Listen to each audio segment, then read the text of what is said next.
How you doing, everybody? Welcome to another episode of Compelling Conversations. This is going to be part 2 of Ripples in the Desert Sand. I've got my friend here, Josh. How's it going, everyone? I said your name, man. Is that official? Do we want to keep saying your name or not? Yeah, I think I'm okay with that. Yeah. All right. I hope nobody goes nobody goes and looks me up on Google. all of Josh's Egypt friends don't judge. I'm just kidding. No, seriously though, don't judge. It just gets very personal. Part 2 is very personal to me. Yeah. So like it's a lot of stuff went down, and everything's gonna be going down in this one, man. Like Yeah, you heard in part 1, just to recap. If you, for whatever reason, are the type of person that skips part 1 and listens to part 2, part 1 he talks about his life in college and why he felt dispossessed and wanted to go move and what led him to make this crazy decision of moving to Egypt. And it's really interesting, and it's actually pretty beneficial in some ways for people that are having that are in a similar point in life crisis. Yeah, but without further ado, man, tell part 2. All right, so part 2 is when I land in Egypt, Just real quick recap, July 17, 2015, I quit my job teaching. July 18, I packed my bags. July 19, I boarded the plane. And on July 20, landed on Egyptian soil. I try to have an open mind when I landed, I got picked up from the airport. Excuse me, I'm going to move this. I got picked up from the airport, and on my way to the school, that's when it started really sinking in. Like, what did I do? What have I gotten myself into?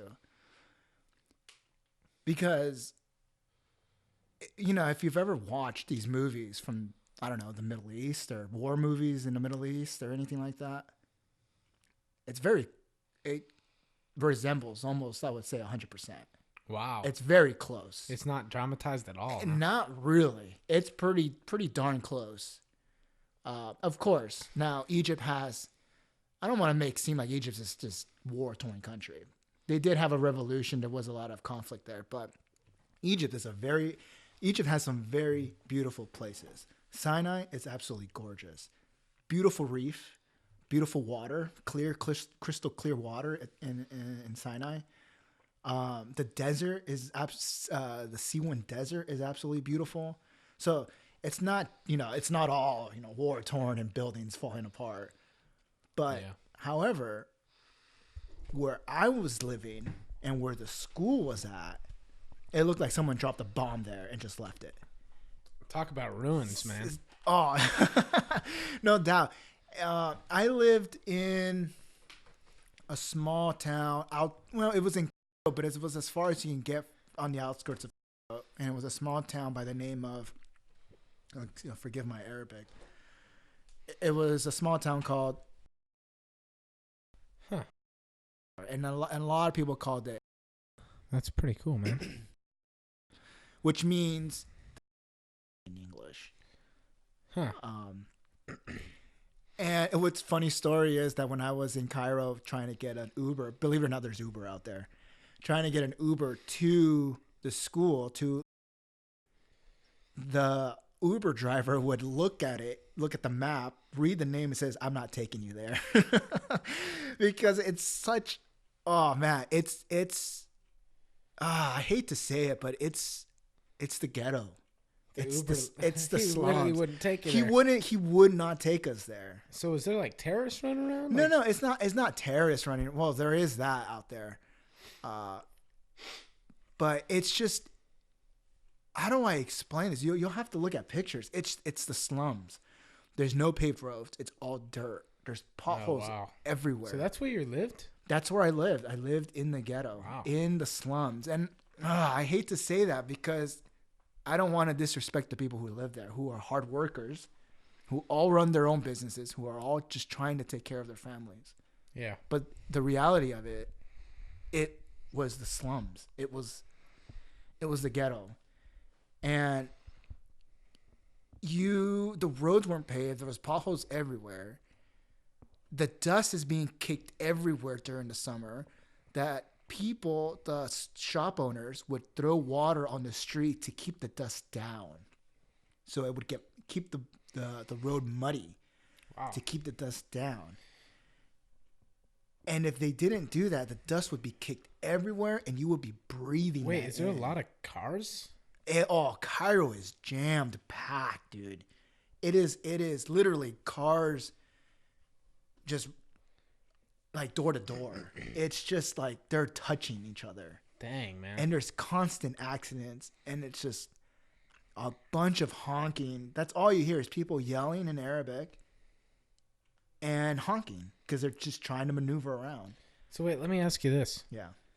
Do you want to touch on, if you have any knowledge about the socioeconomic factors that caused that those slums to be such inequality with the infrastructure, so and so and so? I think it has to do a lot with the Egyptians there don't pay their taxes. Don't pay taxes.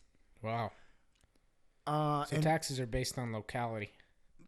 Like I don't want to comment too much on that because I don't know. But from what the little that I do know is that I know El Sisi, who is the dictator there, asked the Egyptian people to pay their taxes, and the Egyptian people, the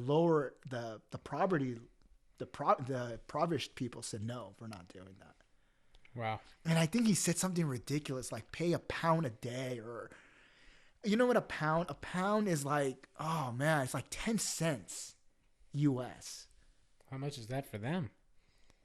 Well, let me put it this way.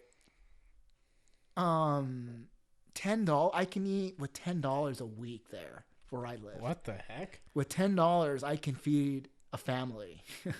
That's crazy. Yeah, I can feed a family for a day, and for myself, I can probably go a whole week. Why would they not pay that tax, man? It's poverty, man. Poverty has a grip on Egypt, man, and it's just, I don't know, man. It's just poverty's bad there, and that's just testimony to where I lived is where I lived in El Jabal Asfar. I could.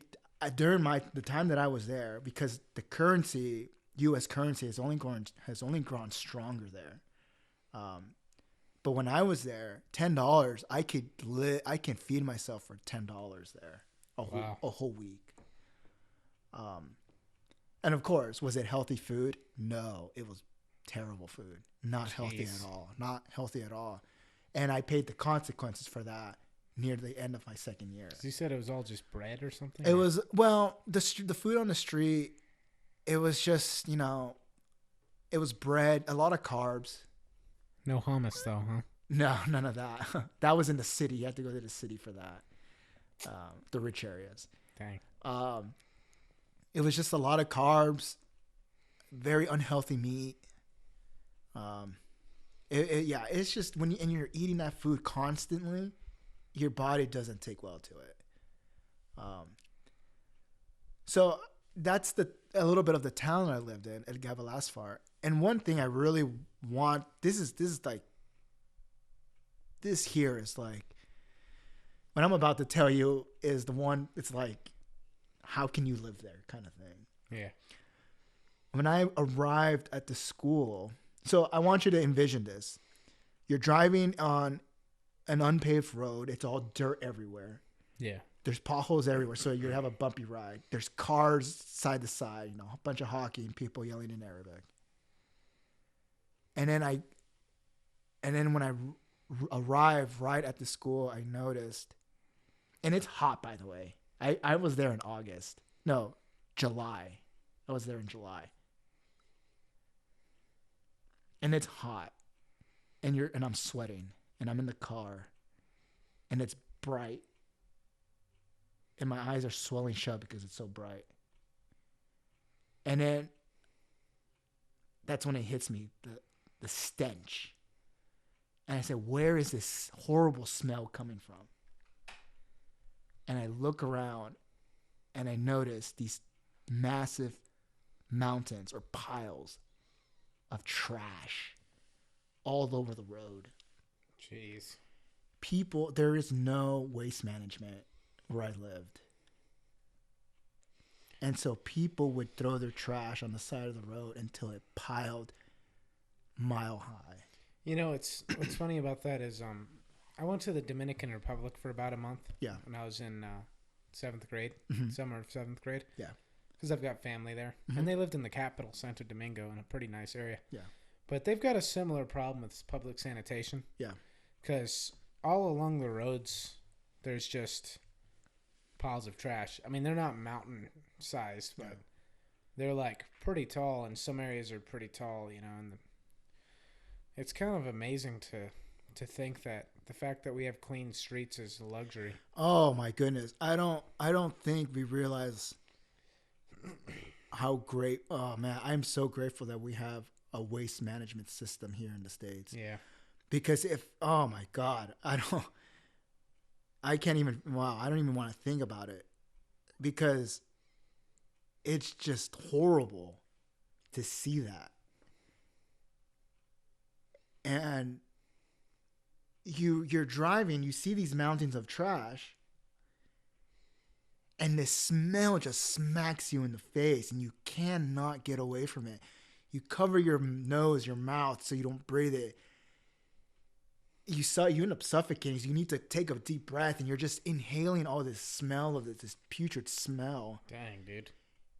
And it's hot, and the factor of it being hot, and it's hot, and it makes it even worse that you're just breathing all this dust and this smell, dude.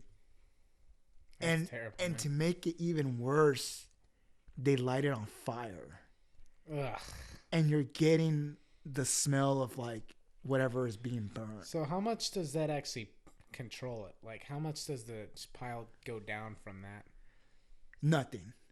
Because all it does is that they just light it on fire and they just walk away. They don't make sure that it's completely gone. They just go, throw their trash, light it on fire, and walk away, and they don't manage it. What's the point? There is no point. Does it cause houses to cause on fire? No. Okay, good. Because the fire doesn't last that long. Oh. And so you'll have a little bit of burnt trash there, but the trash is still, there. And then someone else comes along, throws their trash on top of it, lights it on fire, and walks away. And it just piles and piles. And I kid you not, man. They're mountains. These are mountains of trash, dude.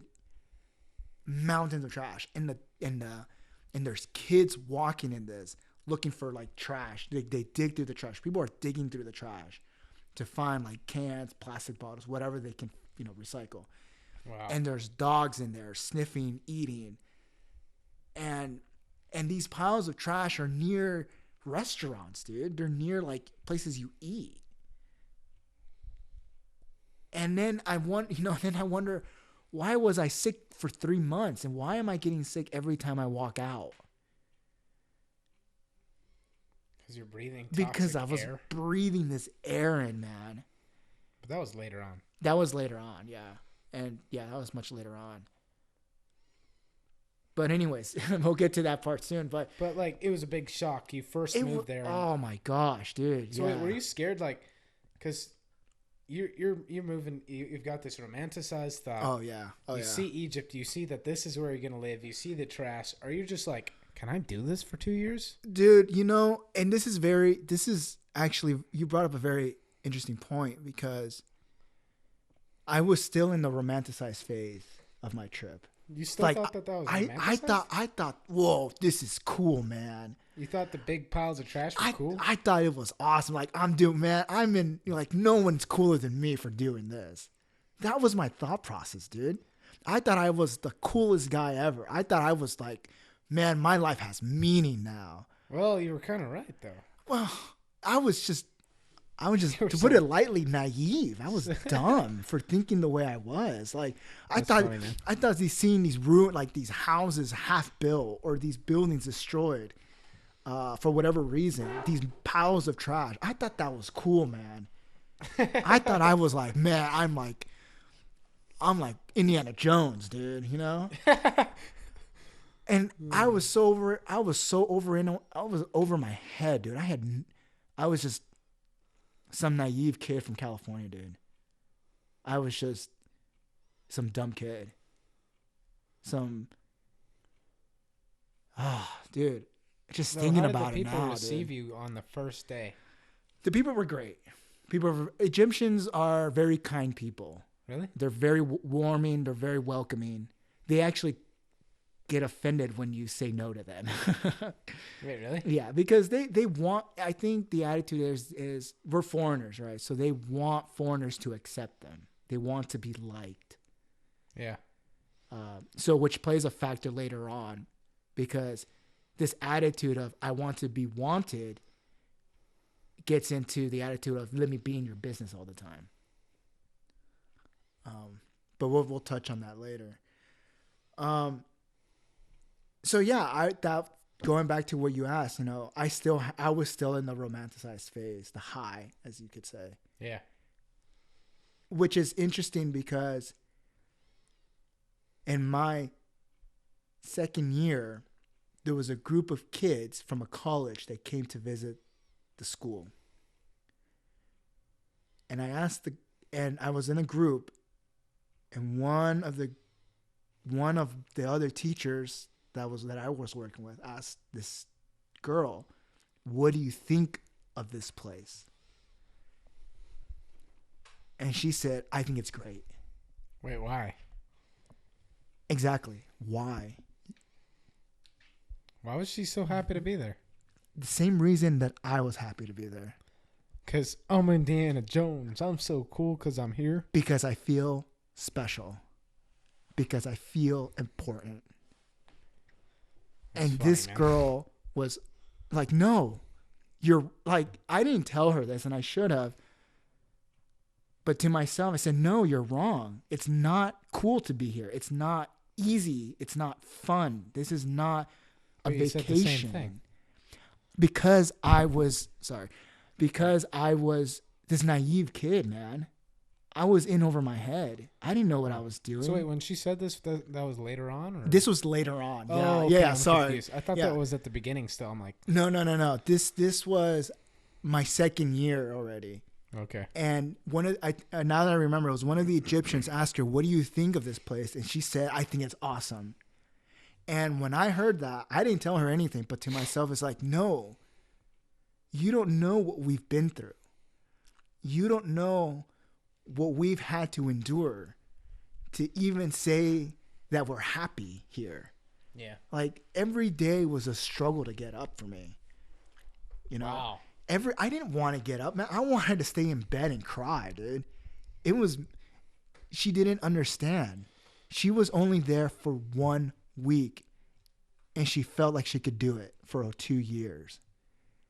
And a lot of these kids that from colleges that come and visit think it's like some awesome thing to be in this hotspot of the world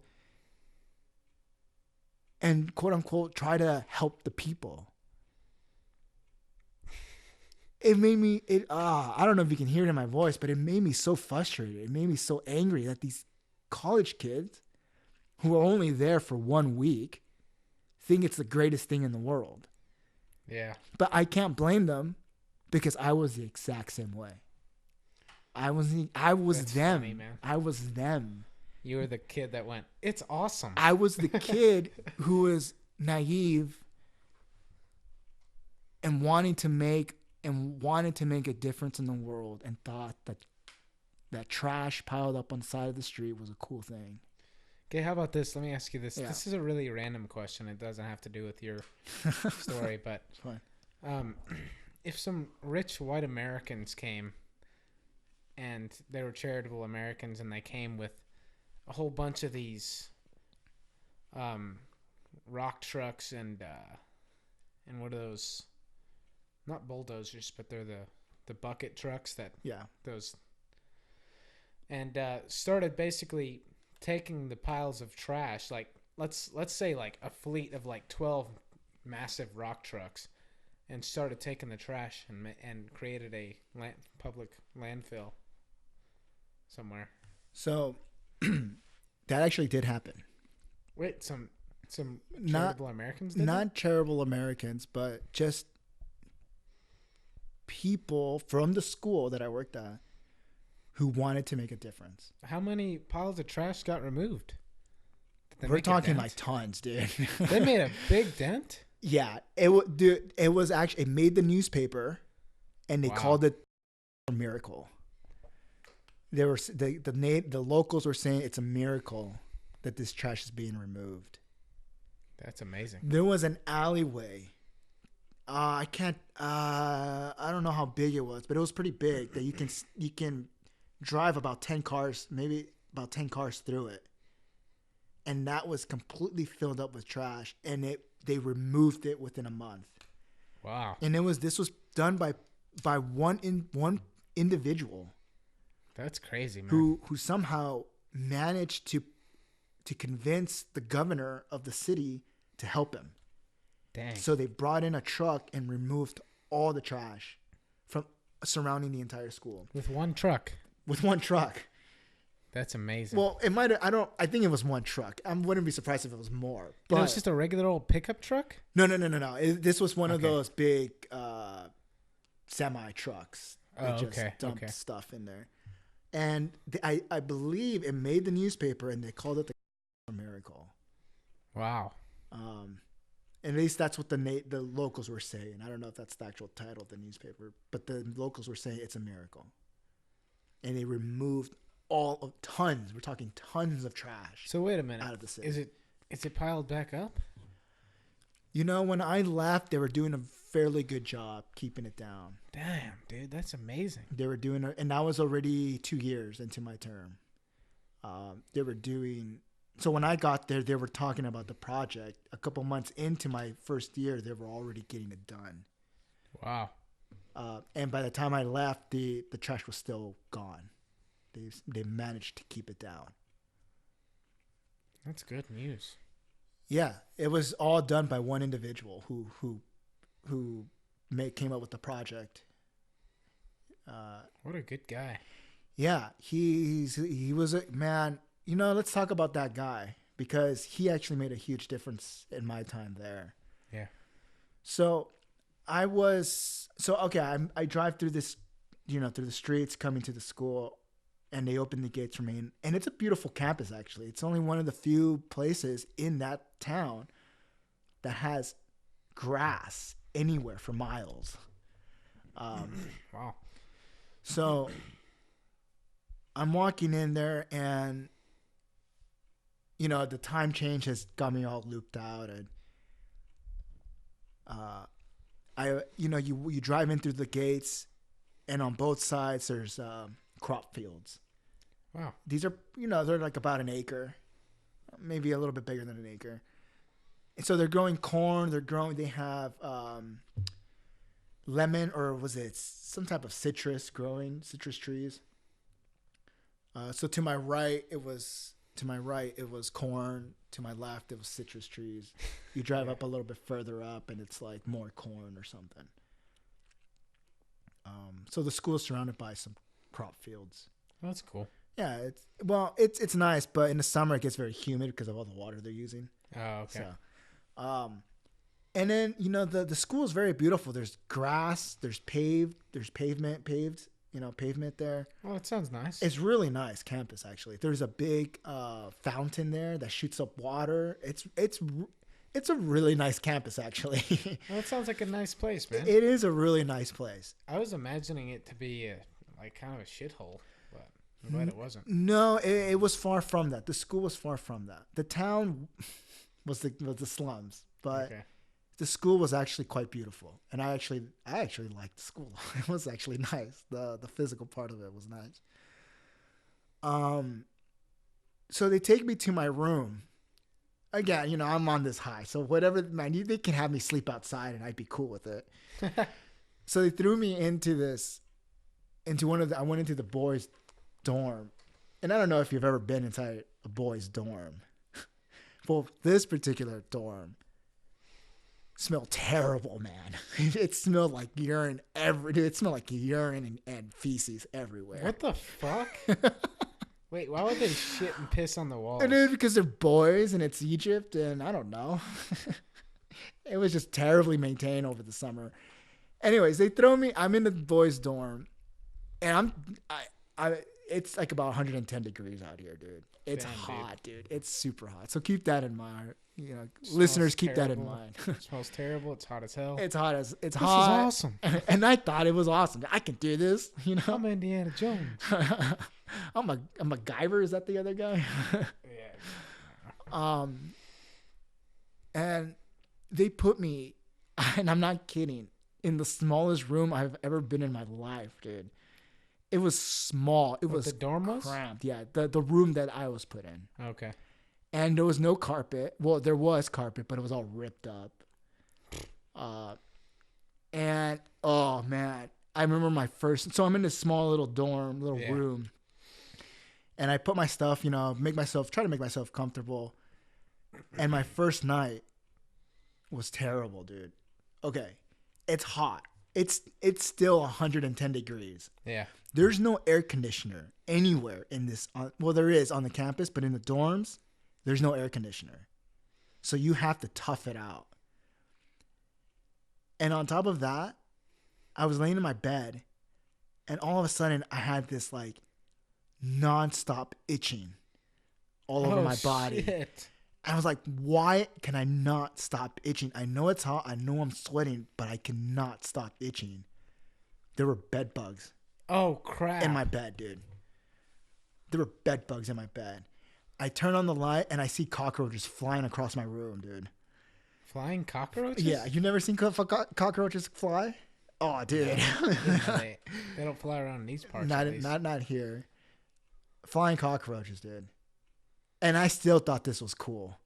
And I still thought I can do this. Wait, you got bit by a bunch of bed bugs and you saw flying cockroaches and your room smelled like shit and piss and it was 110 degrees and you're like, this is awesome. That shows how naive I was, man. Well, I mean, it shows how committed you have to be to something that crazy to actually go and do it.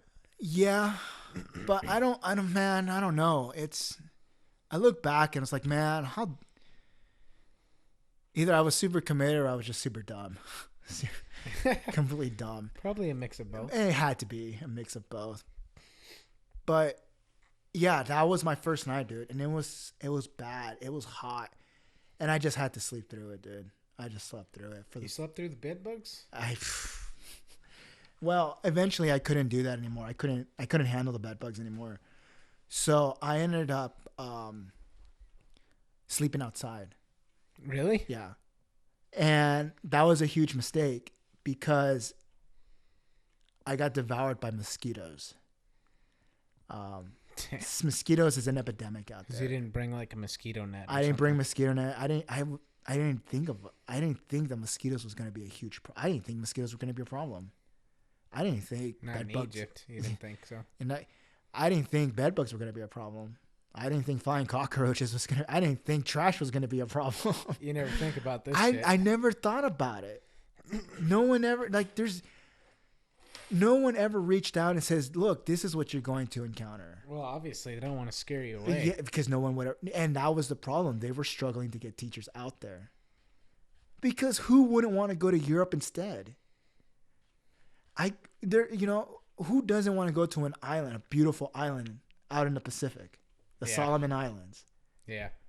Who those are such better places to go. Or at least go to Kenya with the dance with the gazelles. Because there's so much better places to go than Egypt. I bet Kenya had its issues too, though. I'm sure every place has its issues. Yeah. But not as bad as some of these other places. Chad, Egypt. Even Jordan's in the middle. Jordan's a beautiful country, man. But Jordan, I would say Jordan's almost a first world country. That's how beautiful it is. Wow. It's a beautiful place. And I mean, so is Egypt, but Egypt has its problems that it needs to sort out. Egypt has very beautiful natural landscapes. And I loved being there. in those natural environments. But when it came to living in the cities, dude, oh, dude. So I slept outside. And, of course, the West Nile virus is out there. Oh, shit. But luckily, I never got it. I mean, I went to Uganda, and there's malaria out there. Oh, and I got bit, and I never got it. At least not that I know of. Yeah. Because I think it can be dormant. I mean, there's people that get malaria here. Yeah. I got devoured by mosquitoes, and mosquitoes is a huge problem there in Egypt. It's a huge problem. So I'm there, and it's about a month until school starts. So what am I going to do, you know? And the reason I went so early, going, one, I was eager to go. And two, I wanted to go to get ready to start prepping for classes. Yeah. Which I didn't do. Because they ended up giving me a part-time job out there doing construction on campus. Yeah. And I remember I'm not a very tall person. I'm like 5'6", right? Yeah. And I had to. Have you ever carried a cement bag that weighed 100 pounds? Yeah. It's pretty heavy. Yeah, it's pretty heavy. I had to carry 100-pound bags of cement up a flight of stairs. Why? Because we needed to carry it upstairs. And we didn't have like the technology, you know. We didn't have machinery. Well, why do you need cement bags upstairs? Because we were doing construction. Oh. So you had to mix it yourself? Yeah, we had to do all that stuff. They brought a pile of sand and whatnot, and we had to do it all ourselves. That's and hard this guy, the guy who ended up cleaning the entire town, was there. I was helping him. Oh, really? Yeah. You met him, huh? Yeah, I met. Oh, yeah. Was he a nice guy? Oh, super nice guy. He took care of me. He gave me a place, you know. He gave me food, basically, when I did. Where was he from? He was from Brazil. Oh, he was a Brazilian. Yeah. Huh? How long was he in Egypt? He's still there. How long was he there at the time? I mean, he was there a year prior the year prior to when I got there. Wow. So he's still there. That's cool. That I'm aware of. Do you ever talk to him? No, I don't. Oh. I should though. I was helping him. We're gonna call him R, the Brazilian. All right. I remember having to carry these bags. We had to carry over like 20 bags of cement. Each one weighed 100 pounds, and we would have to. It got so heavy for me that I just had to put it on my back and carry it up the stairs. Yeah. Because I couldn't put it on my shoulder. It was painful, and I was tired out, so I just ended up throwing them on my back and just carrying them upstairs. Yeah.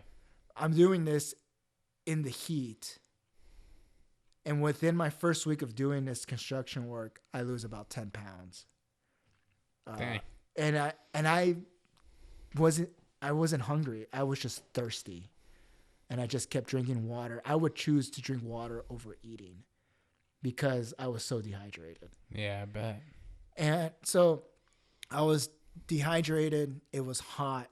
I'm getting eaten by bed bugs, mosquitoes. I move out of my room and sleep up on the roof of the guy's dorm. Yeah. And so luckily another couple American couple that was there gave me a mosquito net. Oh, okay. So I go on top of the roof and sleep underneath the mosquito net. And so at least I take care of the mosquito problem, but it's still hot. I'm tired. I'm dehydrated. And all of a sudden I hear this, Allah Akbar, the call to prayer. And I think it's 5 times a day.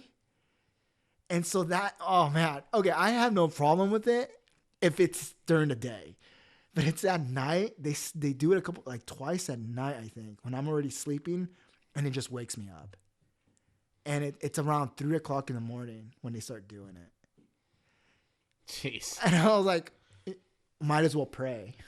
Might as well pray. Because you're not good. It goes on for like an hour, I think. Wow. I don't remember, but it seems like forever. Pretty faithful people. Oh yeah, 5 times a day. Stop whatever you're doing. Start praying. Dang. Yeah, very committed people.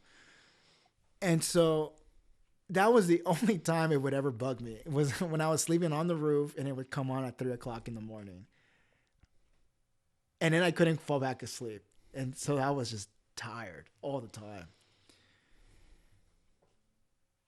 So I'm working in the heat, dealing with the mosquitoes, with the call to prayer in the morning.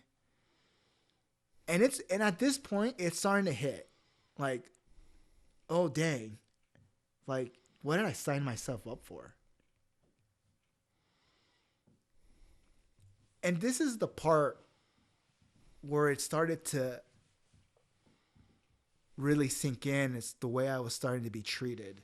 Not by the Egyptians, but by the other teachers and a principal. Because they're all foreigners. They're all Americans or wherever they're from. No, they weren't all Americans. So I remember hearing that one of the teachers was flying in from the States, who was also from California. So I end up saying, okay, so I'm going to go work on his room. I'm going to fix it up so that when he gets here, he has a nice room to stay in so that he doesn't have to go through what I went through. That was my mentality. So I go in, I start fixing up his room, putting in the tile in, finish up the painting, making sure the door was capable of locking, making his room presentable to him.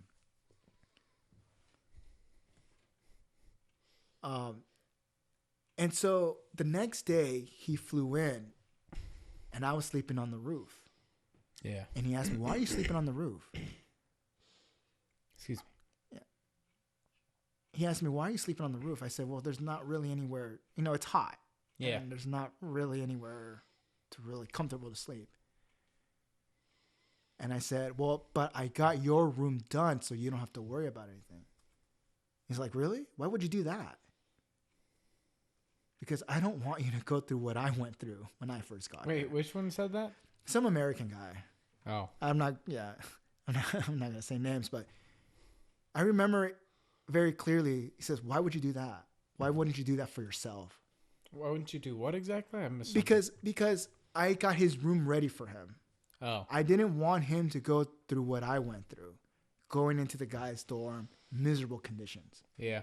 I wanted him to have a nice room. Yeah. Then he asks, why would you do that for me? Why didn't you do it for yourself? And I was like, what? I don't know if that's shocking to you, but to me it was shocking. It's like, look, just be grateful that I did this for you. Say thank you. Yeah. That I was actually capable of thinking about someone else rather than myself. Yeah. And all he says, like, wow, why would you do that?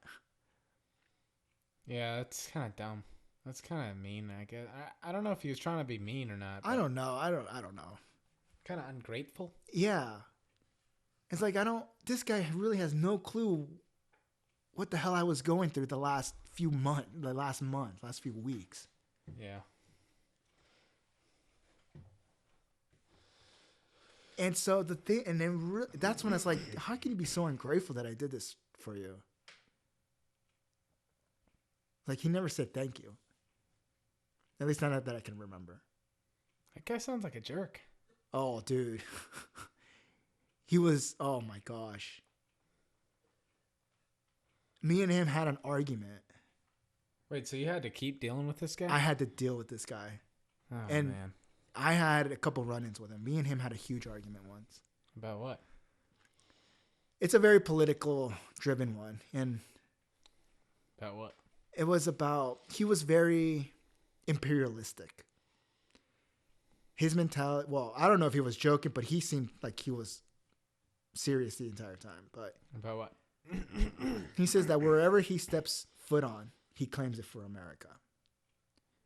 For real? Yeah. Why would he say that? Well, I don't know, dude. He said that we brought freedom to, our bombs brought freedom to Afghanistan, or What? it was just stuff that, I don't know. It was just very frustrating to hear. If anything, our bombs have made things worse. Yeah, I don't want to get too much into that because it just. I mean, that's just that's not what this is about. So yeah, and it's just. It's like, really? Are you listening to what you're saying right now? So you started arguing with him? Yeah, we argued. We went at it one time, and since then we never talked to each other since then. And that was like a year, 2 years. Wow. We went almost 2 years without saying a word to each other. It was just his mentality of imperialism. Yeah. America. I love America. There's no doubt about that. After seeing what I've seen, dude, I'm so grateful for the country that we live in. Yeah. Look, we have our problems, no doubt. We have dirty laundry to do. Yeah. But I think we're still doing a pretty damn good job compared to the rest of the world. Yeah, I think we are too. I think we're solid. You know what's funny about that? Yeah. I'm actually taking an honors section right now about multiculturalism. Yeah. And we're talking about this whole idea, this whole debate about whether some cultures are bad and others are good, or if that's not fair to say because human nature isn't actually universal and people are embedded in their cultures. Mm-hmm. And what seems bad to us is actually ideal for them to be happy. Mm-hmm. I see myself as a monoculturalist. Mm-hmm. Like I kind of think like other cultures have flaws and they don't allow freedom. I think we have a better culture than what other cultures have. But the thing about that is that it's very problematic to say. I don't know about cultures, but maybe better economies. Yeah. Maybe better ideals or better ideas. I'm sorry, keep going. Oh, no, it's an interesting, that's a big debate though. I mean, it's just weird to talk about because it's such a, yeah. Because what I'm saying is better is from my perspective right. what is good. Right. But their perspective of what is good might be different. Right. But the monoculturalist like myself would say is that human nature is universal. Mm-hmm. So therefore, the only reason they think that what they are experiencing is good is because they're sort of brainwashed by their culture and embedded in it and convinced themselves that this is the best way to live, even though they're surely mistaken. I understand 100%. And actually, but I'm embedded in my culture too, so I'm equally brainwashed. And that was part of the reason why I actually had to take off too, because I needed to see for myself. And you're not wrong. I actually, from what I've experienced and from what you're telling me, I've seen it, and you're right, because that was a lot of the talk while I was over there. Are these people just happy for the way they live? Yeah. Like, why don't they try to do something to better themselves? Like, let's start by getting rid of the trash. Why don't they just do that? Yeah. That's interesting, man. But that goes into like some deeper things. Deeper political philosophy stuff. And yeah. That's a big nut to crack, you know? Yeah. That's a whole, that's another. Yeah. Yeah. I'm sorry to go off this side. No, because that has to do a lot with what I saw over there. Yeah.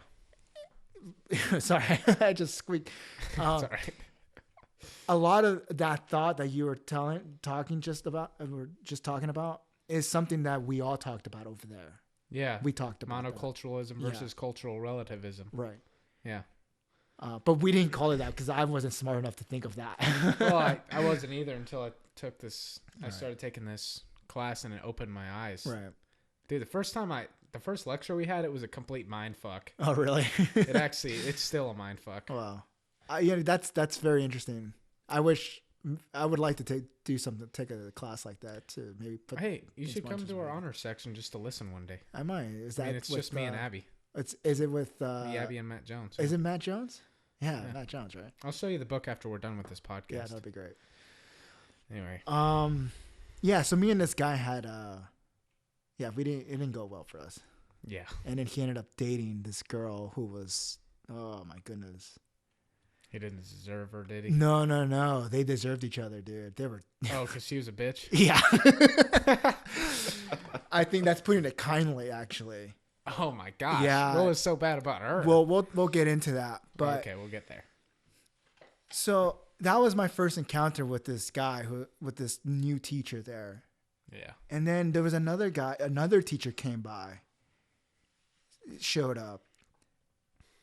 And the principals started to show up. So people started to come in. And I just remember I've been working this entire time in the heat, miserable conditions, making sure, and I was doing the best that I can to make sure that the other teachers did not go through the same thing that I was going through. Yeah. I wanted them to have nice rooms. I wanted them to have a nice home to come to. And the principal knew this. And you were still living on a roof with a mosquito I was net? still living on a roof. All the rooms were coming to be done, and I took none of them. I wanted them to go to the other teachers. I wanted them to be comfortable. Self-sacrificing. I don't. No, man, it was just being stupid. I think you're being a good guy. Why do you cease to give yourself any credit for stuff? Because I feel bad taking any credit. I don't feel like I deserve any credit. Because I went there to make things better, not to be recognized or to receive credit. I don't feel like I deserve it. I don't. Yeah. I mean, just because you don't feel like you deserve it. Let's talk from an objective standpoint. Mm-hmm. The fact that you were willing to sleep on a roof with a mosquito net for the sole purpose of other people, having a better experience, doesn't that in some way make you a little selfless? I don't. Or is it because you had the motive of doing it so you would feel good about yourself and look like the ultimate sacrificer? No. I didn't go to Egypt for that, and that still stands true today. I didn't go there for recognition. I didn't go there. Well, I didn't go to be recognized, Yeah. I always cringe when people try to give me credit for what I did. But I feel like I did my job to the best that I could. And I didn't want people or the teachers to go through what I went through that first month, because it was miserable, dude. Yeah. It was miserable. And so by a month, you weren't saying this is awesome anymore. I wasn't saying that this was awesome anymore. It was starting to sink in. Like I'm in over my head. And it wasn't until a couple months later that I said I shouldn't be here anymore. Oh shit! But we'll get to that. 3 months in. About 3, maybe a little bit more, like 5 months in. Oh, wow. I said I shouldn't be here anymore. That's 6 scary, months, 5, man. 6 months. Here's where it really hit hard, though. I'm working in the sun. The principal knows that I'm doing this. And one of the teachers just shows up one day, spends one night in the heat, in the whatever, mosquitoes in the heat. And the principal invites him over to his house to sleep with air conditioning and breakfast in the morning. So wait, why did he do that? I don't know. Principal just liked him? I don't know. He never did that with you, huh? Nope. You just felt like it? I don't know, man. I just felt that was mad. Come on. I didn't do it. I wasn't trying to get recognition, but sometimes when you're just so down, when you're so exhausted and thirsty, you just want someone to at least recognize your hard work, right? Yeah. And just give you a hand. And no one gave you any credit? I didn't get, not credit, I didn't get any food. What the hell? I didn't get any, the principal didn't even, he knew my conditions, and he didn't even bother saying, hey, Josh, why don't you come have breakfast with us? Why didn't he have any respect for you? I don't know. Weird. I don't know. This guy just barely got there, and he invites him to a nice, comfortable bed with air conditioning and breakfast in the morning. And I actually ended up inviting myself. Random guy? It was another teacher. But he was new there? He was new, just one day. What was special about him? I don't know.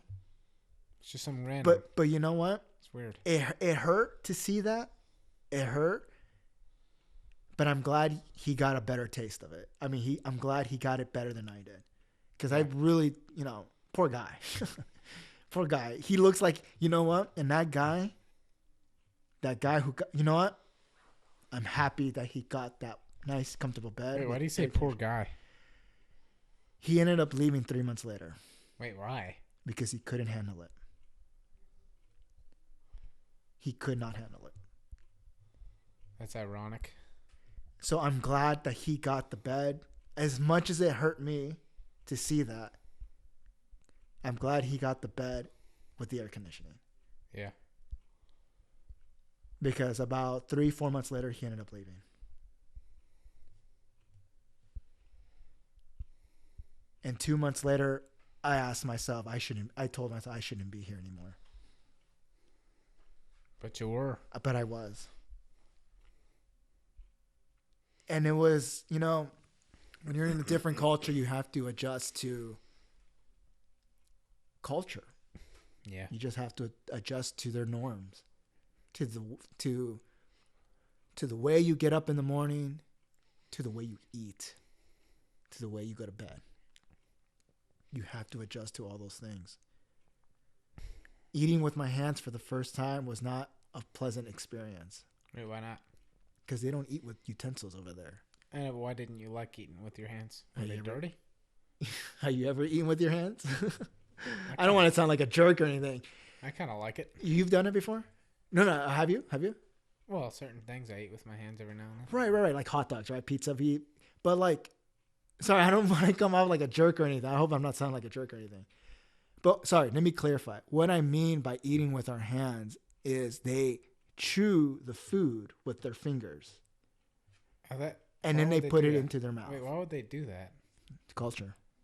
Why don't they just rip pieces off and put it in their mouth? They don't do that there. See, I would do that. That's what I ended up doing. Just ripping chunks off and eating it. That wasn't too bad, right?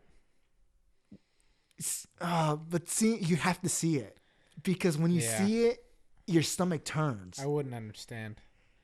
Getting the weird shit all over your fingers and when you see it, it turns your stomach. It looks disgusting. It does.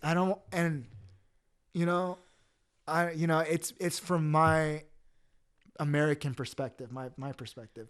Yeah. We eat with utensils, and only a few foods do we eat with our hands, like hamburgers, French fries, but we don't finger food. But we don't. What do you call? Chew it with our fingers. So wait, they literally like.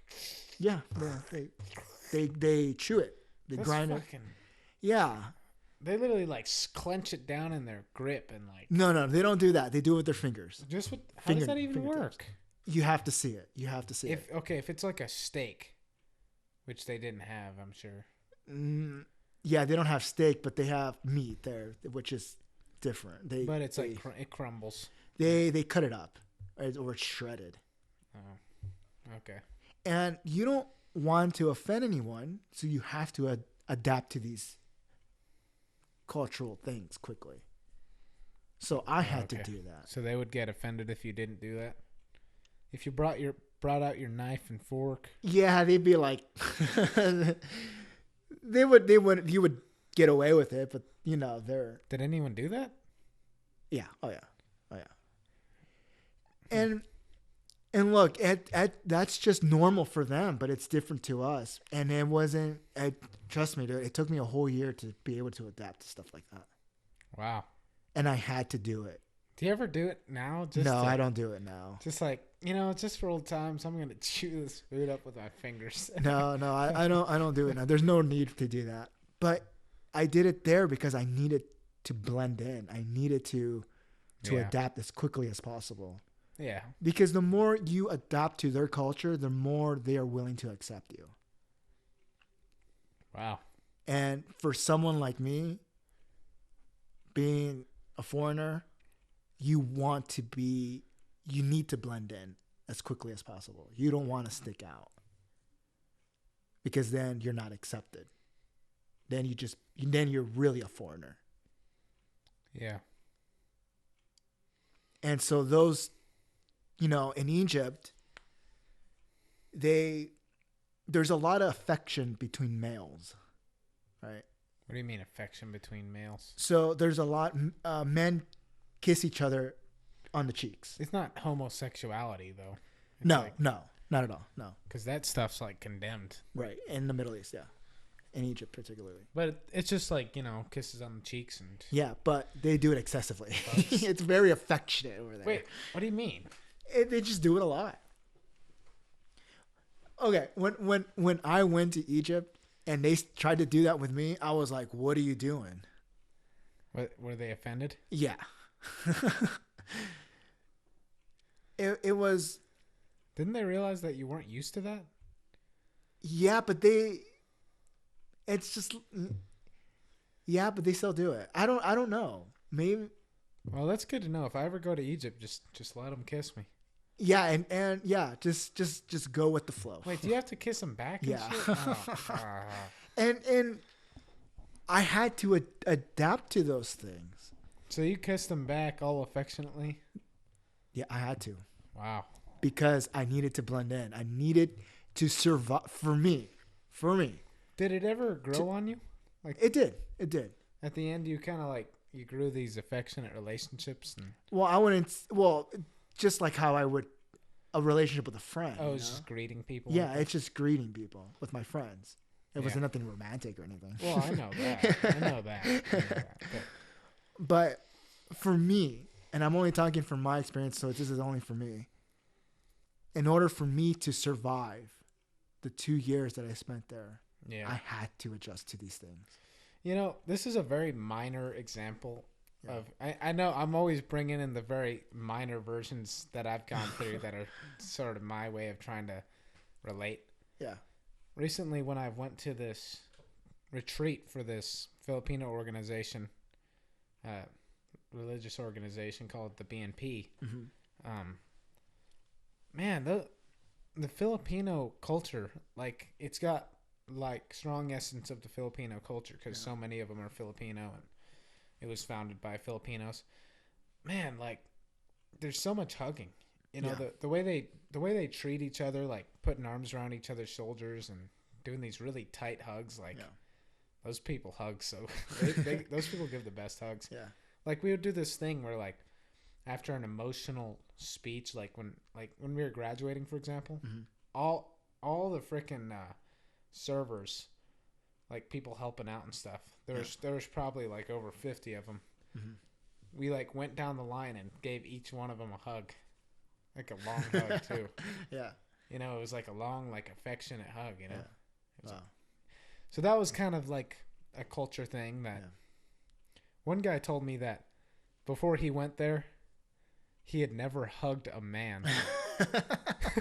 And then he's just hugging like 50 men, like, very tight, you know? And that could be culture shock for him too. That there was culture shock for him.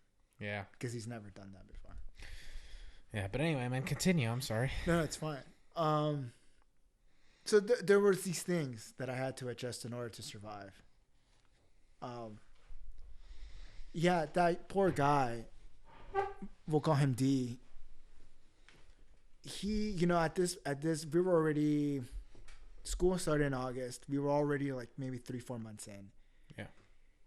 And I can start to feel the depression coming in. Like From him or? no, well, for both of yourself? us. But for me, it was a lot to do with culture shock, homesick, Yeah. and just loneliness, dude. Yes, there were other teachers there, but I really felt that, man, no one. It was like, No one I hear that, understands I hear that as Americans, we keep our emotions very close to ourselves. Like, we don't share it. That's what I hear. I know that that's what I did. Like, I didn't want to know anybody. I didn't want to tell anybody that how I was feeling. That, hey, I'm depressed. I need help. I didn't want to tell anybody. I felt shameful to do that. Yeah. You know what? I ended up telling the principal that I was depressed and I had plans of going home. You know what he said? What? Oh, I always thought you were tougher than that. Why was that guy always such a dick to you? I don't know, dude. He just didn't like you for some reason? I don't know, dude. I don't know. He's like, I thought you were tougher than that. I know you have it in you. I was like, are you, dude? I'm like going through a deep depression, and you're telling, like, come on, just give me a little sympathy here. Yeah. Like, tell me that you're going to get me some help. Tell me that tell me that it's going to be okay. Yeah. I thought you were tougher than that. Yeah. And he ends up calling me a year later, but we'll talk about that later. This poor guy, D, he started getting health problems. Oh, man. And he also started getting, culture shock, loneliness, even though there's a ton of other people there going through the exact same thing, but no one talked about it. No one wanted to talk about their depression, their loneliness. So he ended up packing his bags and leaving. And quite honestly, I don't blame him for that. I actually applaud him for having the courage to do that. Because that was a tough decision. He got criticized, for sure, by the principal. Oh, really? Yeah. Oh, yeah. Principal was a dick about it? Yeah. That guy sounds like a piece of shit. I think he could have been better. Yeah. But honestly, talking to him a year later, he struggled too. Who, the principal? Yeah. He went through a lot too. And although his conditions were a lot better than ours, he struggled too. Yeah.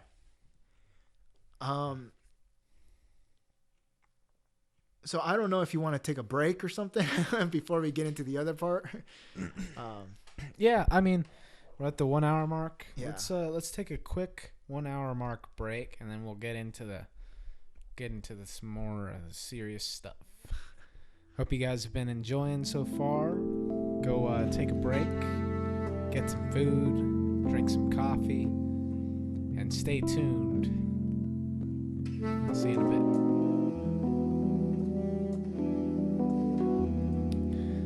All right, guys, we're back.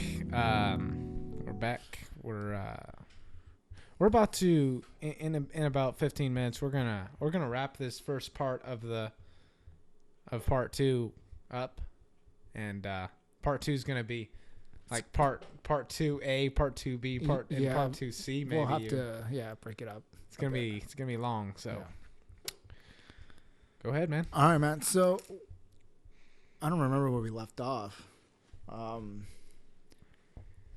So my roommate, D, ended up packing up and going. He got sick, and I'm pretty sure it was other stuff as well. There's no doubt about that. Yeah. No, for me, I was, at this point, I was very depressed already. Culture shock.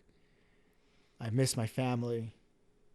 Felt extremely lonely, even though there were a bunch of other people there.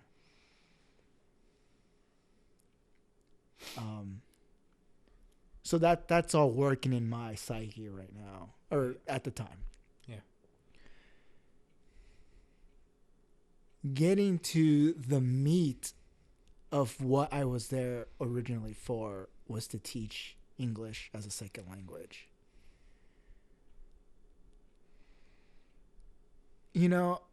Before I arrived in Egypt, I had this romanticized idea that the students were eager to learn, focused, smart, willing participants, just everything that a teacher would want in a student. I wanted, this is what I thought these kids were going to be. Yeah. And they weren't. They were the opposite. They were very rude, very disrespectful, didn't care, would make rude remarks to female teachers. And, so when I started having these problems with these students, that was a huge, whoa, this is not what I was expecting. I remember one time having to walk out of class because I couldn't get my students to focus. They were just talking nonstop. They were throwing stuff around. And I just had enough of it. And I just walked out of class. And I gave everyone, a bad grade for the day. Wow. How mad were they when you did that? Well, they were mad because they got a bad grade. Yeah. But they couldn't accept why they got it. And I told them, if you force me to, I would never do that here in the States. I would never walk out of a classroom like that. Yeah. One, I'd probably end up losing my job for doing that. Jeez. And yeah. But it's like, I just couldn't handle it anymore. They're constant talking, throwing stuff around, talking in Arabic, which was a rule that you couldn't talk in Arabic while you were in class. You couldn't talk in Arabic when you were in class? Why not? Because they were there to learn English. Oh, and then they were going to be talking shit on you in Arabic? Yeah, which they did a lot of the time. And I had to learn Arabic to understand what they were saying. And were they saying really bad stuff? Yeah, they sometimes, but not all the time. Sometimes they were just talking. Yeah. Talking privately. They were just regular teenage kids. Yeah. But with a little bit extra out of control. Yeah. They weren't eager to learn. They didn't care. At least from what I saw. You know what, man? They were rejects, man. Wait, why? They were just failures. They were all poor kids in a poor neighborhood, huh? No, they were just... See, the thing you have to understand about Egypt is their education is terrible. Yeah. And a lot of these kids came from these elementary schools where they bribed their teachers to give them good grades. Oh, wow. And so how'd they end up at that school? Because the previous principal... This is a story that I heard there. I can't confirm it. I don't know if this is accurate, but this is a story that I heard, and it makes sense to me. The previous principal that was there saw that the school was struggling, and I think at one point they were even going to close it down. I'm not sure. But he saw that the school was struggling to bring students in. So he decided to go to some of the poorest neighborhoods and promote the American dream. Because our school is an American school, so if you graduate from there, you get an American diploma. Wow. That's crazy, man. Yeah. And so, now, I want to make it very clear that this is a story that I heard. I never tried to confirm this story. This is a story that I heard. And it makes sense to me. So I want to make that very clear. This principal went down to some of these neighborhoods. I want to say some of the poorest neighborhoods in Egypt. Yeah. I don't know if that's true either, but they're neighborhoods, right? The nearby neighborhoods. Actually, they're not even that close by. They're a couple hours away. But he went down to these neighborhoods and promoted the American dream to these families, saying that if you come to our school, you will get an American diploma and you have the opportunity to go to America. Which is not a complete lie, but it's unlikely that they would go to America. Because who decides that? That's the embassy, the U.S. embassy. So this guy just lied to them? He straight up lied to them. They said, you can go to America if you graduate from our school. Yeah.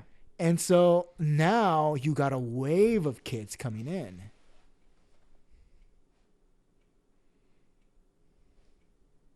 Believing in this American dream. Jeez. And they all want to go to America. Well, most of them. Some of them want to go to Russia and Germany. But the majority the goal is to go to America. Now, my students there were reckless, wild kids. Just like teenagers here. but with just a little bit more amped up because of their background. Yeah. They come from schools where, well, in Egypt, teachers are looked down upon. Teachers are worth nothing in Egypt. Wait, why? That's just the way it is. Oh, because they're bad at their jobs. Yeah. And Well, education's not valued. Yeah, education's not valued in Egypt. So all these kids come from that's their origin. That's their setting. They leave those schools to come to ours, and they still have this mentality. Just throw paper balls around the Just mess around, fool around. So wait, were they actually like out of their seats, running around, jumping on desks and shit? No, nothing like. Well, they would drag their desks across the floor, and it would make this horrible sound. It wasn't carpeted. It was just like They just did it to make the sound? just to annoy me. Right in the middle of while you were teaching? Yeah. Wow. And they would yeah, they were just wild kids. Yeah. But let me make this very clear. At the end of because I know it sounds very negative, me calling them all these things, but this is how they were when they started with me. And by the time I left, I have never had a better group of students since then. Well, you told me, though, that they said that you told them when you first had them, hey, you're probably not going to go to America, so I want to make you successful here. Yeah, we'll get into that story. But I want to make it clear because I know I'm saying things that are not very nice and kind of negative towards the students. Yes, they were wild. They were out of control kids. Well, I mean, that's not really that bad to say because it's this. You find classes like that in America. Right. I mean, I had friends in middle school at St. Anne's who had, at the time, a long-term sub who had no authority and didn't care. Mm-hmm. And one of the students would literally pick up the desk, lift it over his head, and run around the room, and she did nothing. So it's like, it's all a matter of authority. If you were a strong authority figure, then they're going to be... But yeah, you still have a lot on your plate because of the background. Yeah. And yeah, so these kids were all these things. But jumping towards the end, just to briefly talk about it. At the end of my second year near the end, I have never had a better group of students since then. These kids were so inspired, man. These kids were so laser focused. They inspired me. Holy crap. They inspired me to want to be better. Wow. You turned the tables. Oh my gosh, dude. These kids were... How'd that happen? I don't know what I did, man. I just there was a lot of times where a lot of these kids, and this is appropriate time to talk about the students because, half of them were Egyptian. They wanted to know that they mattered. Yeah. They wanted to be accepted by by the foreigners. They wanted to be loved by the teachers. And the Sudanese were refugees. Yeah. So they wanted to know that life would get better for them. Why'd they want to be accepted by the foreigners so bad? Because that's a good question. It's because that's just the culture there. Like they want to be accepted. See, I always thought that, and this is my preconception, that like Egyptians and people in the Middle East hate America. And no, that's a huge misconception. They want to be accepted. They like Americans. They love them. Egyptians love Americans, man. Wow. Jordanians, we're liked there. Right, because of pop culture? Do they just think it's cool? Mainly, yeah, I would say Hollywood, man, has reached all over the world, dude. Wow. Hollywood has promoted America. And we're liked. We're not hated. It's only a small group of people who don't like us. Yeah, radicals. But the majority, dude, they love us, man. Egyptians love us. They think we're like superstars. Almost. I would say almost. That's crazy, man. And it's so nice to actually receive that much love from them. Because, we're not hated. We're actually liked. So your students thought you were cool. Kinda. Near the end. At the end, they did. Near the end. Again, the Egyptian students wanted to know that they mattered. They wanted to know that we cared about them. And the Sudanese, coming from refugee backgrounds, wanted to know that life got better for them. So I'm not a teacher by trade, but in Egypt, I had to learn to be a teacher. Sounds like you're the best teacher that ever existed. Let's not exaggerate. But not only did I have to learn to be a teacher, I had to learn to be a brother. And in America, in the States here, I only have to be a teacher. You know? Yeah. Now, of course, in other schools, other more inner cities, teachers have to be more than just teachers. Yeah. But in Egypt, I had to learn to be not only a teacher, but a mentor, a big brother. Well, let me ask you this question. Yeah. What do you think about the cultural dynamics among the students between themselves? For example, the dynamics between the young boys and the young girls and how they treated each other. Is it different than it is here? Oh yeah.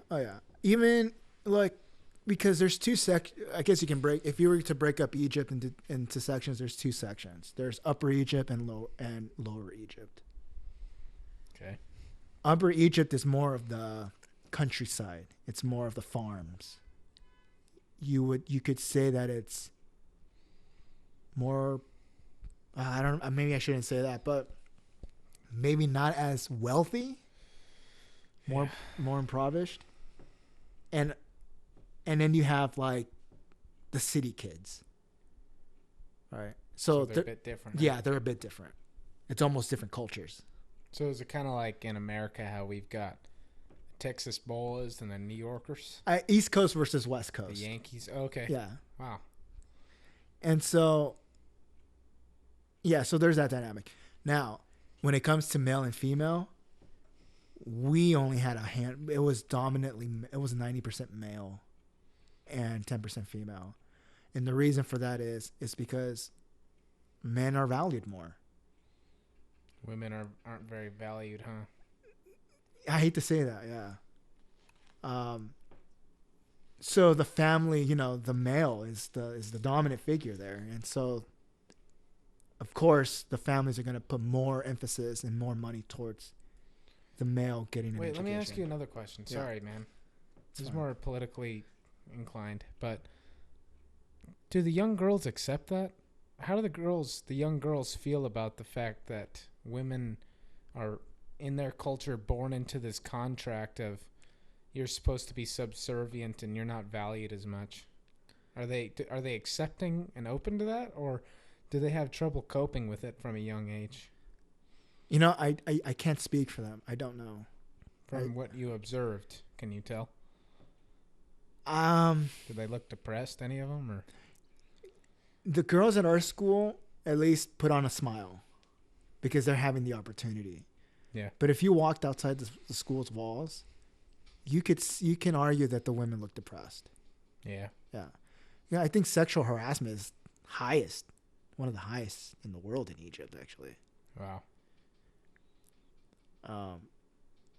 But here's something, maybe I shouldn't admit this, but I'm going to anyways. Knowing the background and the dynamics of male and female there, I actually favored the females more. I actually pushed them harder than the males because I knew that because they have a harder chance. Life for them is hard in Egypt. Yeah. And they're not going to get any cuts. They're not going to get any breaks.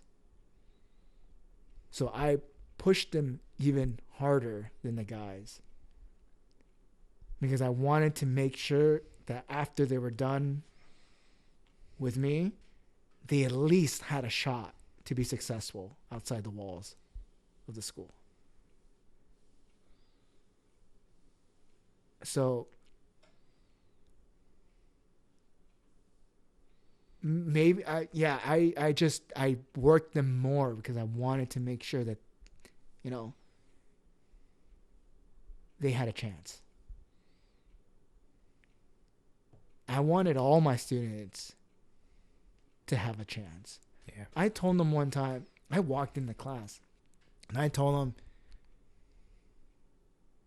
do not expect to go to America. Did they understand your English well enough? Oh, yeah. Okay. They did. I walked into class one time and I told them, look,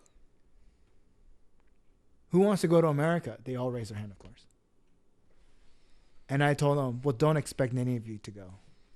Jeez, dude. Don't expect to go. Were they mad? No, they were very curious to why I said that. Oh. I said, don't expect to go. And I told them, let's look at the reality here.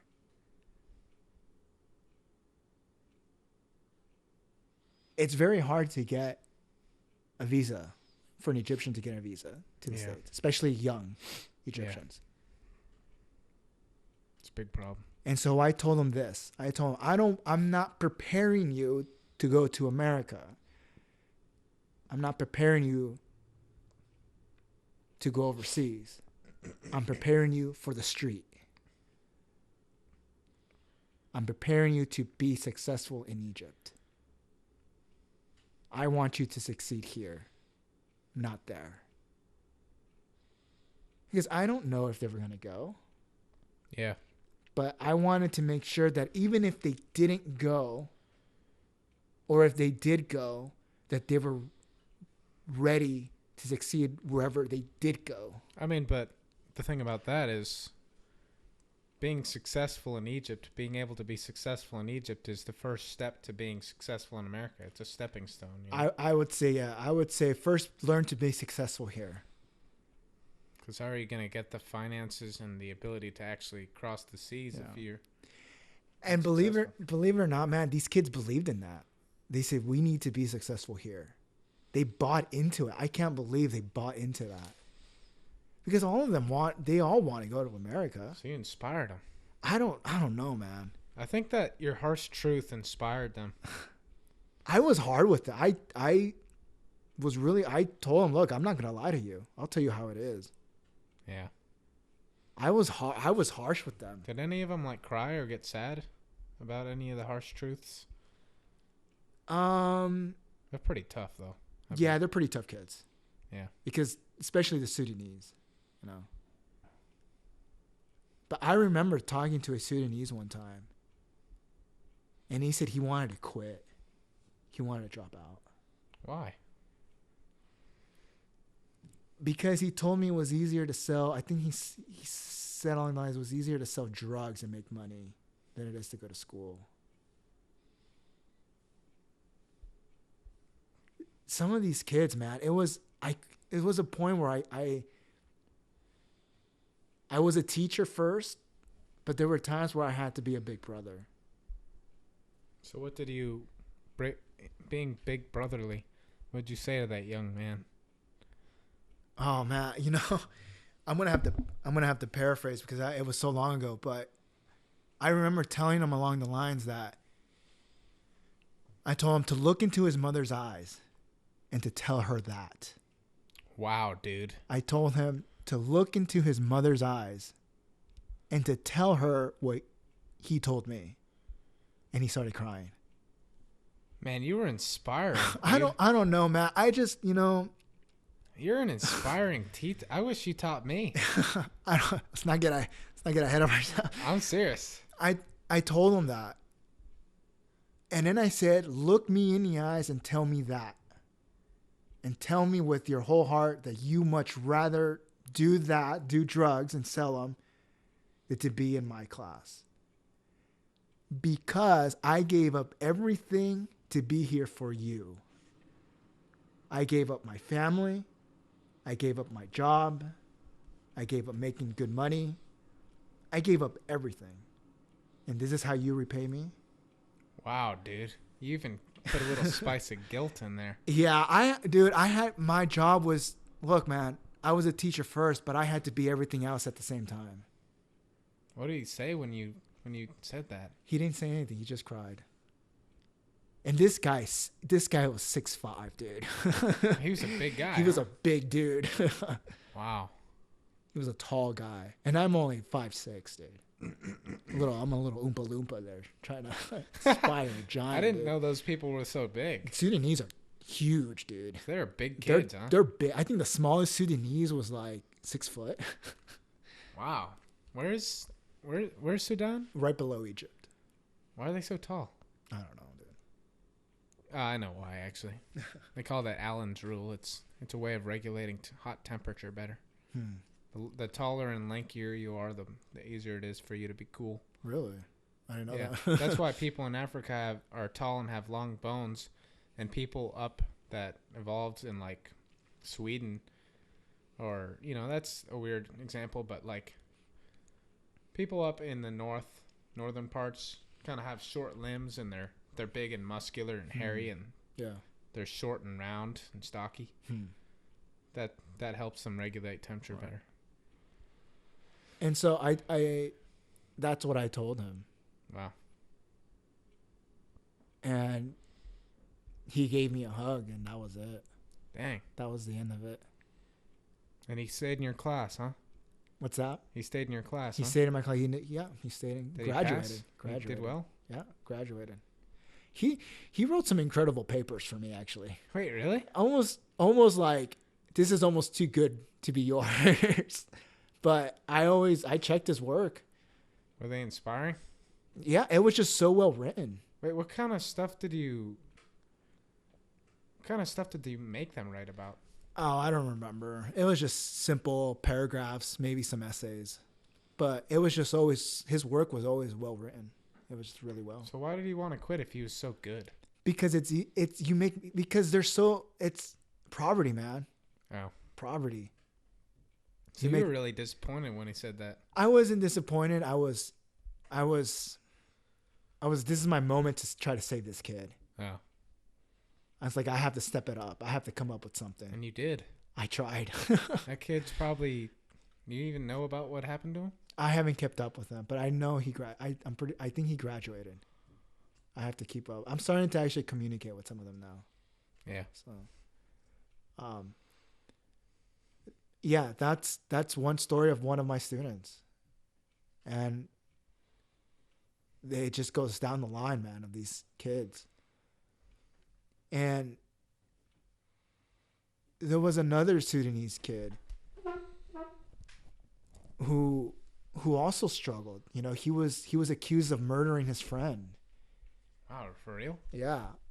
His friend actually committed suicide. Oh, that's terrible. And they accused him of throwing him out the window. That's really sad. So that was, he was, that was a learning experience for me, because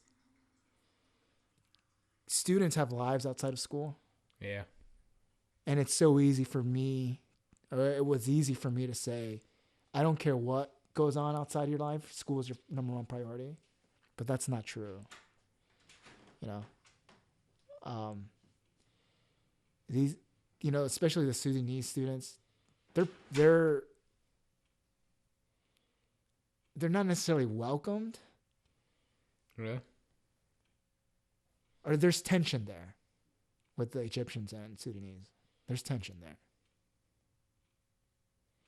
But these kids, it wasn't until I learned, like, look, Josh, you should be more sympathetic, was when they told me his situation, that he was in jail for 3 days. That's sad, man.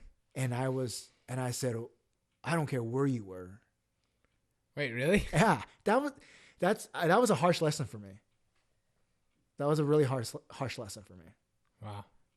Because you felt bad, probably. Yeah, because these kids have lives outside of school. Yeah. They come from impoverished they come from single parent families. Yeah. Where they don't even see their parent or their mom, most likely their mom.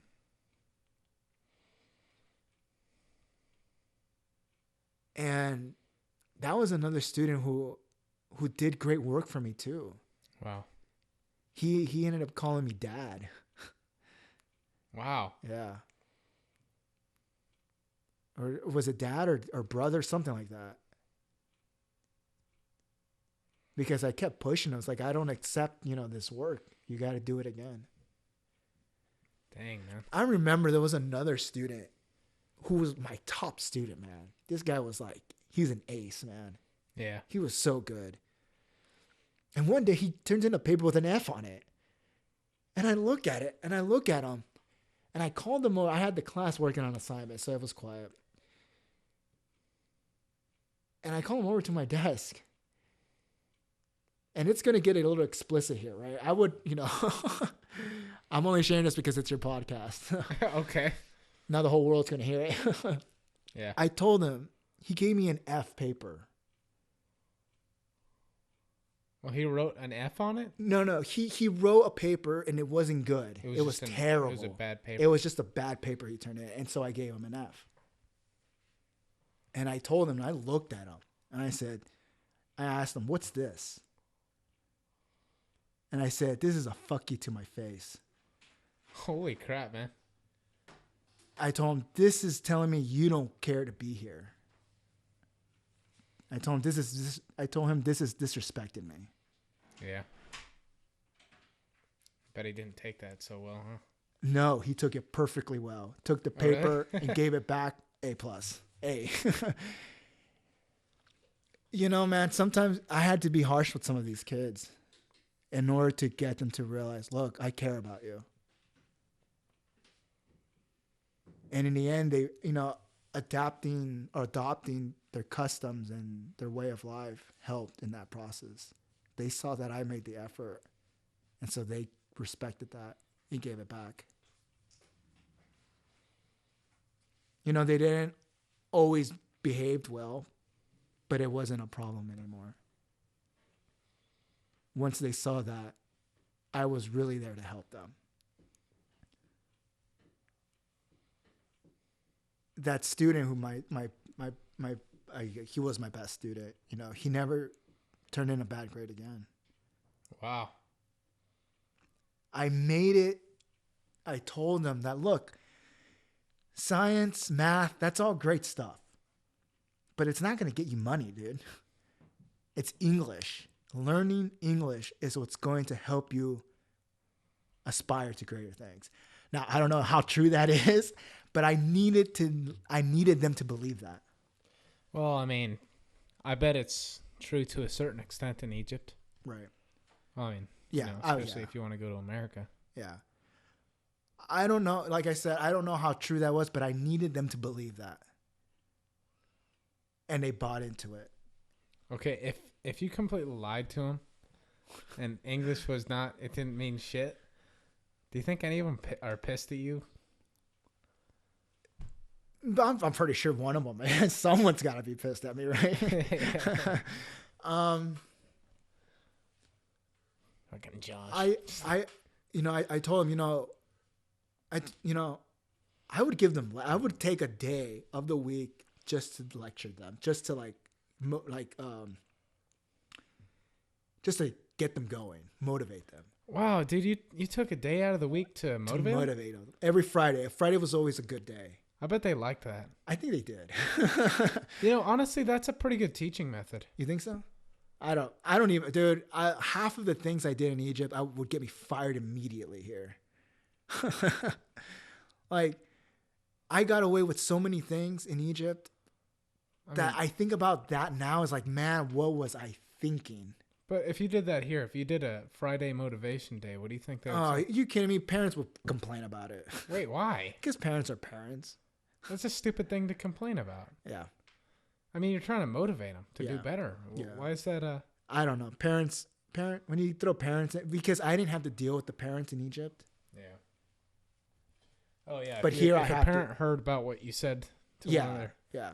Oh man, they would have been pissed. But the student didn't take it wrong. How do you speak to my kid that way? Yeah. But he saw it as like, he actually said, "No, mister, I don't want to disrespect you." Wow. Yeah, he said, no, I'm not disrespecting you. I'm very sorry. He never slacked off again. That shows me that he really respected you. Yeah, at the end, a lot of these students really showed that they respected me. And I don't, again, I don't want to, I hate saying, yeah, I got the respect. I had to work for it, man. It was tough to get their respect. They weren't willing to give it. They weren't giving it. They weren't willing to give it. And so I had to work for it.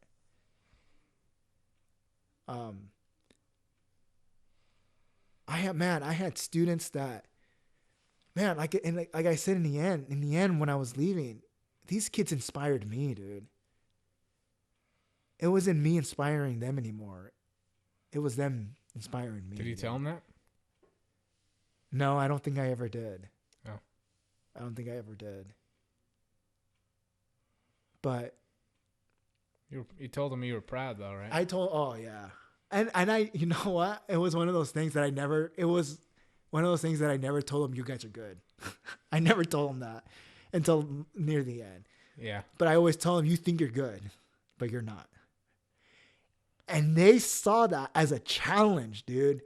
Wow, dude. They saw it was, dude, I don't, like, if I told that to my students here, oh, dude, you kidding me? I get people crying. But I told my Egyptian students, you think you're good, but you're not. You think you're good. That's what I would tell them. You think you're good. And they saw that as a challenge. They said, we will make you proud. We will climb the mountain. Wow, they wanted to fight for you, man. They, you know what? Once I got their respect, they were willing to do anything to make me proud of them. That's amazing, man.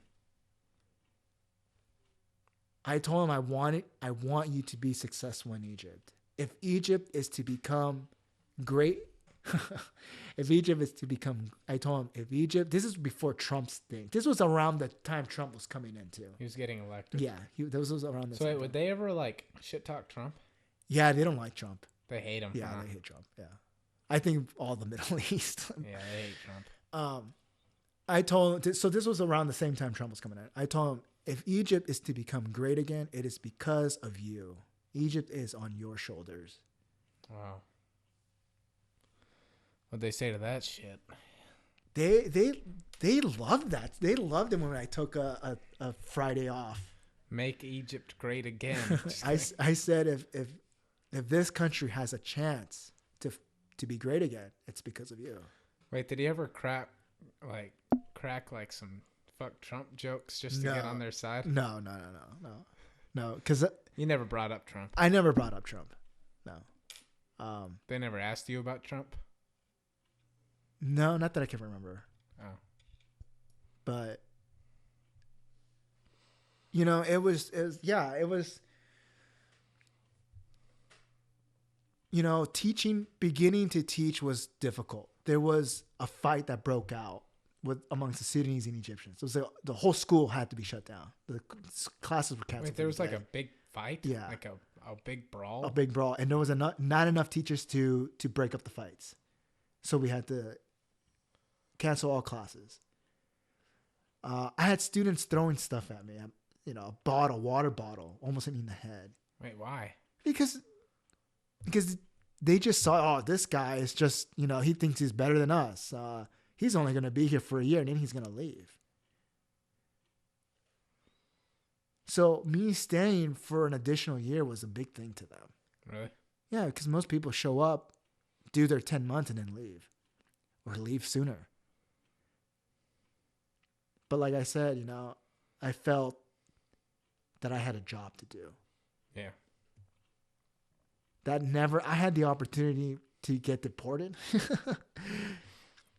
But I said, I still have a job to do. Yeah. Yeah, you're going to get into that later, though. Yeah, we'll get into that later. But right now, I guess, yeah, we're just covering the students now. We're just talking about the students mostly. Yeah. Now. So now that's a good segue to comparing you to the other teachers. Oh, man. I mean, are you done with talking about students, or? There's so much to talk about. The student, man, like I said, I want to make it clear again that these students, they were rough. They were terrible. They were awful. They were monsters, man. But these students, you know, with some prayer and some guidance, these students were inspiration, dude. Wow, man. Like I said, I've never had better students since. They became leaders. Dude, they became, man. I would get those students and put them up against any of these kids out here. Wait, for real? Yeah, dude. That's how good. That's how good. How much confidence I had in them. Their writing was that good, huh? They were good. They were the type of students that see the thing about Egyptians and Sudanese. They won't give up, man. They just go. Yeah. They have fighting spirits, dude, and that's what I loved about them. I would talk some trash to them, and they only saw it as motivation, man. They didn't get hurt or anything. Wow. They just because there was one time where I made the analogies. Look, I'm at the top of the mountain. Come find me. Come meet me there. Wow. And it says, "Woo." I had one student says, he said, "I will make it to the top and I will push you off the mountain." And everyone went crazy. Everyone started chanting and started, pumping themselves up. And I said, "I like that. And I expect you to do that." Wow. And, there were diamonds in the rough, real rough. Yeah. And in the end, extraordinary students at the end. It took me 2 years to do that. It's pretty inspiring, man. I think so, right? I think so. I'm very proud of each and one of those, every student there. Even my weak links, they tried and they tried. Did you ever have a bad day where you're just having a bad day and you kind of half-assed with your teaching? Oh, yeah. I hate to admit that, but yeah. Sometimes I would just tell them, you know what? Write me a page on this topic. And that was it. And those days were days where I was really depressed. Yeah. Didn't want to do anything, or I was really sick. My first year was pretty tough. I didn't know much. I didn't know what I was doing very much. But man, whatever you did sounded like it worked, man. Motivation Fridays, that's genius, dude. Because students get burnt out, and if they get that day just to listen to an American talk about motivating stuff, that's pretty good. These students, they came from tough backgrounds, and so a little motivation went a long way for them. Yeah. I remember one time when a student came up to me and made me feel guilty, threw my words back at me because I told him I wanted to quit I wanted to drop from being the sponsor for their class. And he came up to me, he says, "So you're going to quit on me now?" And so he kind of threw my words back at me. And so why'd you say that you wanted to do that? Well, it was one time where he wanted to quit, and I told him, "Don't quit on me. I don't take quitters." I know, but why'd you want to quit? Oh man, I didn't want to do it. Yeah, I just wanted to be alone. Yeah. Yeah. And so the least amount of things that I could do was better for me. Yeah. So, but since he threw my words back at me, I was like, all right, I'll tough it out. All right. So, I don't know if you want to stop here and talk about other teachers comparing. Yeah. Well, guys, we'll wrap it up. We'll wrap it up here. That was a really good, segment about mostly just pretty much the whole thing was just talking about your students. And honestly, I've never heard you go into that much detail, and that was a beautiful talk, man. That was inspiring shit, man. I'm glad you like it. Excuse my foul language earlier. That's all right. I always use foul language on this podcast. This is a foul language free zone. By free, I mean you're free to use it. Yeah. But anyway, dude, why don't you give us a little sneak peek in podcast part 2A? I mean part 2B. Are we going to be talking about the teachers' conflict and are we going to be talking about girls? There's got to be a whole girls segment, man. Oh man. There's got to be a girls segment. Hell, you could even go back in time to when you were in college to talk about the girls segment, man. That's got to be a whole segment. It does. There is a girl that I did meet. There's a couple girls you met, man. In Egypt, yeah, there was 2 girls stand out the most, but there's only one that really, yeah. was remarkable. Wow. And yeah, so maybe we'll touch up on that. And We'll talk about the teachers and the girls, and then what else is left for part 2? Sickness? Wrapping it up, and then I think during the teacher segment, I want to talk about the teacher dynamics, administration, and what happened in the past with teachers' involvement, inappropriate relationships with students. Holy crap, dude! So that's something I want to touch up on. So okay, and so this has been part 2A. In part 2B, we're going to be talking about. So that part 2A was all talking about mostly the introduction and students, introduction to Egypt and students. Yeah.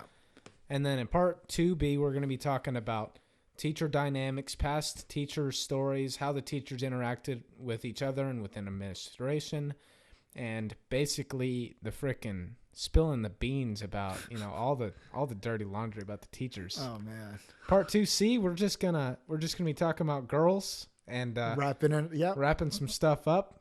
All the crazy there could be a whole nother section about travel. Oh yeah, that would be untold stories. Yeah, Tanzania. Oh, is that gonna be untold stories? I don't know. Why don't we just make that part 2D?